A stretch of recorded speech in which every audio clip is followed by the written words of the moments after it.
नमस्कार साथियों, इस वीडियो में हम लोग पढ़ा जाएगा 7 अक्टूबर 2025 का करंट अफेयर और उसका स्टैटिक जीके। उससे पहले साथियों 6 अक्टूबर का करंट अफेयर का रिवीजन हम लोग जल्दी से कर लेते हैं। पहला प्रश्न पूछा गया था, अल्जाइमर ड्रग लेकेनेमाब को किस देश में उपचार की मंजूरी मिली? उत्तर डी, ऑस्ट्रेलिया में। दूसरा प्रश्न पूछा गया था, राइटर्स रिपोर्ट के अनुसार चैट जीपीटी निर्माता ओपन एआई ने 500 अरब डॉलर की उपलब्धि प्राप्त की। ओपन एआई के संस्थापक हैं सैम अल्टमैन की कंपनी है ओपन एआई। तीसरा प्रश्न पूछा गया था, दुर्लभ और रोमांचक आत्मकथा they will suit you madam they will suit you madam my life through conflict की लेखिका? उत्तर होगा हरिंदर बावेजा। हरिंदर बावेजा जी की आत्मकथा है they will suit you madam. चौथा प्रश्न पूछा गया था, 48 किलोग्राम वर्ग भार में मीराबाई चानू ने वर्ल्ड वेटलिफ्टिंग चैंपियनशिप 2025 में कौन सा पदक जीता? उत्तर रजत पदक जीता था। पांचवा प्रश्न पूछा गया था, केरल के मुख्यमंत्री पिनराई विजयन ने ए रामचंद्रन के सम्मान में कहां पर संग्रहालय स्थापित किया? उत्तर कोल्लम में, कोल्लम केरल में। छठा प्रश्न पूछा गया था, सामाजिक सुरक्षा कवरेज के विस्तार के लिए किस देश को आईएसएसए पुरस्कार प्रदान किया गया? तो हमारे भारत को आईएसएसए पुरस्कार प्रदान किया गया सामाजिक सुरक्षा कवरेज के लिए। सातवां प्रश्न पूछा गया था, हुरून रिच लिस्ट 2025 के अनुसार भारत के सबसे अमीर व्यक्ति, शीर्ष अमीर व्यक्ति कौन बने? उत्तर सी, मुकेश अंबानी। आठवां प्रश्न पूछा गया था, 4 अक्टूबर 2025 को किस क्रांतिकारी की 169वीं जयंती मनाई गई? उत्तर था श्यामजी कृष्ण वर्मा। श्यामजी कृष्ण वर्मा की 169वीं जयंती अभी हाल ही में हमारे देश में धूमधाम से मनाई गई। ये था साथियों 6 अक्टूबर के करंट अफेयर का रिवीजन। अब पढ़ते हैं आज का करंट अफेयर। पहला करंट अफेयर पूछा गया है, 1 अक्टूबर 2025 में भारत के पश्चिमी तट पर अरब सागर में बने चक्रवात का नाम है। साथियों हमारे भारत में पश्चिमी तट पर यानी कि अरब सागर में एक चक्रवात बन रहा है, नाम है उसका शक्ति। याद रखेंगे, शक्ति नामक चक्रवात हमारे भारत में पश्चिमी तट यानी अरब सागर में बन रहा है। डिटेल देखिएगा, चक्रवात कोई आता है तो उसका नामकरण किस देश ने किया ये पूछ लेता है परीक्षा में। तो श्रीलंका द्वारा शक्ति नामक इस चक्रवात का नामकरण किया गया। श्रीलंका ने नामकरण किया कहां पर? तो गुजरात के द्वारका के 420 किलोमीटर की दूरी पर यह है। मतलब लोकेशन अगर बात की जाए तो ये गुजरात, हमारा गुजरात राज्य हो गया। गुजरात में द्वारका द्वीप से यहाँ से लगभग 420 किलोमीटर की दूरी पर यहाँ पर ये चक्रवात बन रहा है। कितनी दूरी पर? 420 किलोमीटर। और इसकी स्पीड क्या है? तो 18 किलोमीटर प्रति घंटा। 18 किलोमीटर प्रति घंटा के स्पीड से यह आगे भी बढ़ रहा है। सितंबर 2025 में सुपर टाइफून एक रागासा भी आया था साथियों, इसका नाम याद रखिएगा। 2025 का सबसे भयानक तूफान जो था रागासा था। कहां आया था? सितंबर 2025 में चीन, ताइवान और फिलीपींस क्षेत्र को प्रभावित किया था। दूसरा प्रश्न पूछा गया है, विश्व सेरेब्रल पाल्सी 2025, विश्व सेरेब्रल पाल्सी दिवस है 2025 में कब मनाया गया? उत्तर होगा साथियों 6 अक्टूबर को। 6 अक्टूबर को विश्व सेरेब्रल पाल्सी दिवस मनाया गया। क्या है? डिटेल देखिएगा। सेरेब्रल पाल्सी साथियों एक बीमारी होता है, इसको न्यूरोलॉजिकल विकार कहते हैं। न्यूरोलॉजिकल टाइप का एक बीमारी है ये तंत्रिका तंत्र को प्रभावित करता है, नर्वस सिस्टम को प्रभावित करता है। इसमें क्या होता है साथियों, मोटर का विकास देरी से होता है। बच्चों में मोटर का विकास देरी से होने का मतलब है कि उनमें बैठने, उठने या फिर चलने या रेंगते हैं जो बच्चे बचपन में, उनकी शक्ति समाप्त हो जाती है। बैठने, रेंगने और चलने की शक्ति, मोटर डेवलप नहीं हो पाता है। न्यूरोलॉजिकल बीमारी है, तंत्रिका तंत्र को प्रभावित करता है, नाम है सेरेब्रल पाल्सी। इसी के जागरूकता के लिए हर साल 6 अक्टूबर को सेरेब्रल पाल्सी दिवस मनाया जाता है साथियों। और देखिएगा, विश्व में लगभग 1.7 करोड़ लोग इससे ग्रसित हैं। 1.7 करोड़ दुनिया में इससे ग्रसित लोग हैं सेरेब्रल पाल्सी से। 2025 का थीम क्या रखा गया इस बार? अद्वितीय और एकजुट। सेरेब्रल पाल्सी दिवस 2025 का थीम था अद्वितीय और एकजुट। तीसरा प्रश्न पूछा गया है, भूमि प्रशासन और आपदा प्रबंधन पर राष्ट्रीय सम्मेलन का आयोजन कहां हुआ? उत्तर होगा डी, गांधीनगर। गुजरात की राजधानी गांधीनगर में भूमि प्रशासन और आपदा प्रबंधन पर नेशनल कॉन्फ्रेंस का आयोजन हुआ, राष्ट्रीय सम्मेलन का आयोजन हुआ। डिटेल देखिएगा, गुजरात में हुआ। गुजरात के मुख्यमंत्री भूपेन पटेल हैं, उन्होंने किया। 3 अक्टूबर को महात्मा मंदिर गांधीनगर से, महात्मा मंदिर गांधीनगर में है, वहीं पर इसका शुभारंभ हुआ। आयोजन किसने किया? तो भूमि संसाधन विभाग है जो रेवेन्यू डिपार्टमेंट के अंतर्गत आता है, भूमि संसाधन विभाग और गुजरात राजस्व विभाग, दोनों ने मिल करके किया साथियों। इसका उद्देश्य क्या है? भूमि प्रशासन को डिजिटलीकरण करना और स्वदेशी तकनीकी से नागरिक केंद्रित बनाना, यानी कि जो लैंड रेवेन्यू सिस्टम है उसमें सुधार करना, उसका डिजिटलाइजेशन करना और सिटीजन सेंट्रिक इसको बनाना, यानी कि नागरिक केंद्रित बनाना। इस सम्मेलन में नए राजस्व कार्यालय का उद्घाटन भी किया गया, कुछ नए रेवेन्यू ऑफिस के भी उद्घाटन की गई गुजरात में, और स्वामित्व कार्ड का भी वितरण किया गया। स्वामित्व कार्ड जिसको घरौनी भी कहा जाता है साथियों, जो विवादित भूमि थी या आबादी या डी की जमीन थी जिसका कोई डॉक्यूमेंट नहीं होता था, खसरा खतौनी नहीं होता था, उसके लिए शुरू किया गया स्वामित्व योजना के तहत घरौनी या स्वामित्व कार्ड भी वितरण किया गया इस सम्मेलन में।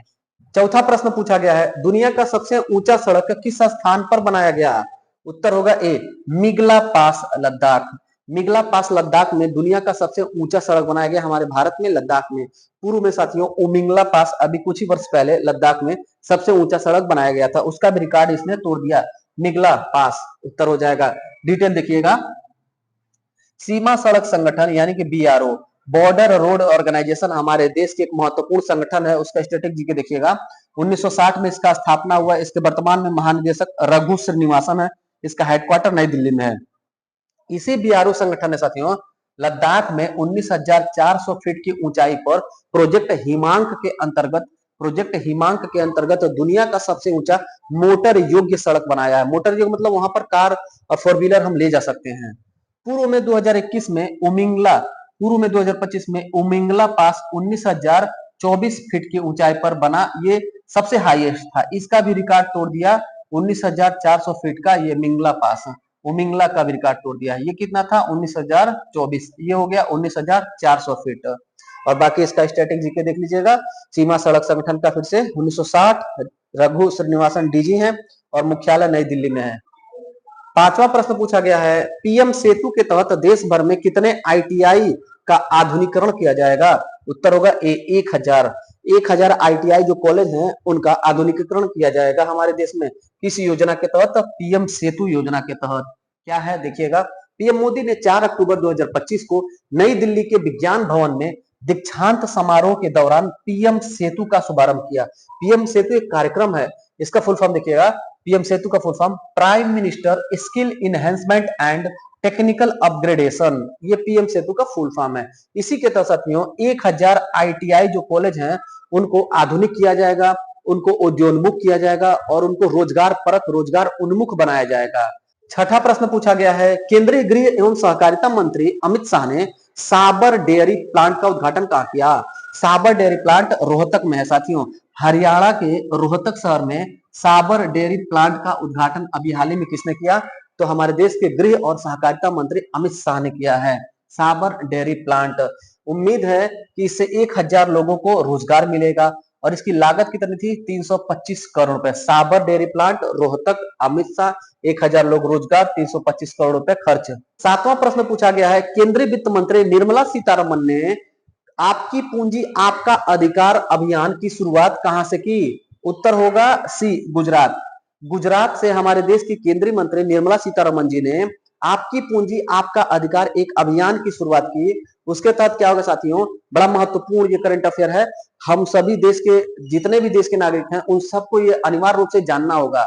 इस करंट अफेयर को आप सब लोगों तक जरूर पहुंचा दीजिएगा।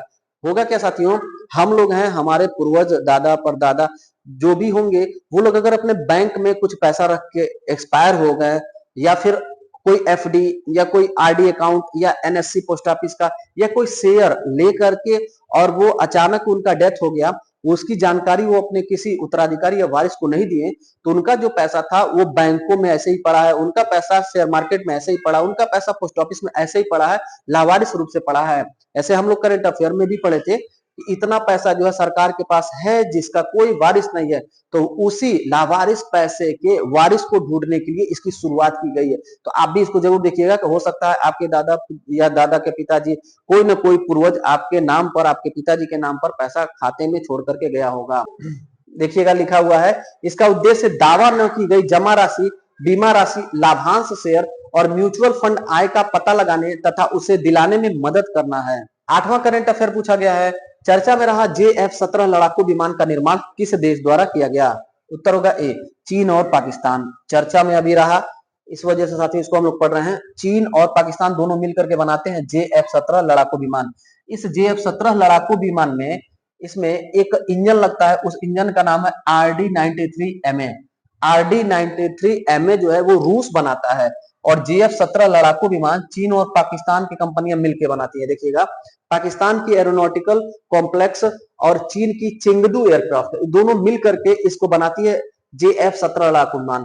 हाल ही में रूस ने JF-17 लड़ाकू विमान जो है उसके इंजन यानी कि RD-93MA को पाकिस्तान को बेचने की सहमति जताई और कहा कि इससे भारत को लाभ मिलेगा। भारत को इस इंजन का लाइसेंस प्राप्त है। यही समस्या साथियों, हमारे भारत को लाइसेंस प्राप्त है, सारा अधिकार हमारे भारत के पास है। भारत रसिया में समझौता हुआ इस इंजन को बनाने के लिए, लेकिन रसिया किसी कारण से पाकिस्तान को यह इंजन बना करके बेचने पर सहमत हुआ है और उसने कहा है कि इससे भारत अगर जुड़ जाएगा तो भारत को भी आर्थिक लाभ होगा। इस कारण से चर्चा में था।